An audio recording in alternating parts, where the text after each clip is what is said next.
আসসালামু আলাইকুম। আমন্ত্রণ প্রবাস বাংলার নিউজে। সাথে আছি আমি উমায়রা ইসলাম। ওমানে বাংলাদেশি মালিকানাধীন গালফ এক্সচেঞ্জ দিচ্ছে সেরা রেট। দেশে প্রিয়জনের কাছে টাকা পাঠাতে আজই যোগাযোগ করুন আপনার নিকটস্থ গালফ এক্সচেঞ্জে। গালফ এক্সচেঞ্জ, বাংলাদেশিদের প্রিয় এক্সচেঞ্জ। ওমানে নির্মাণ শ্রমিক হিসেবে কাজ করতে গিয়ে প্রাণ হারালেন হবিগঞ্জের চুনারুঘাট উপজেলার টেকেরঘাট গ্রামের প্রবাসী জিয়াউদ্দিন মোল্লা।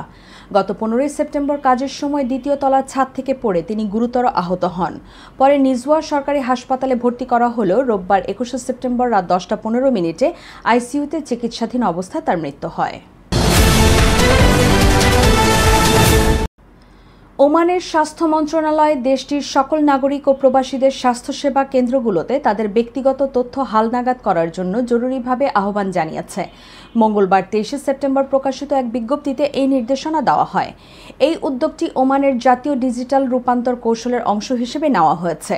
মন্ত্রণালয় জানিয়েছে, বিভিন্ন সরকারি প্রতিষ্ঠানের মধ্যে সমন্বয় বাড়ানো এবং ইলেকট্রনিক প্রকল্পগুলো সফলভাবে বাস্তবায়নের জন্য এটি অপরিহার্য।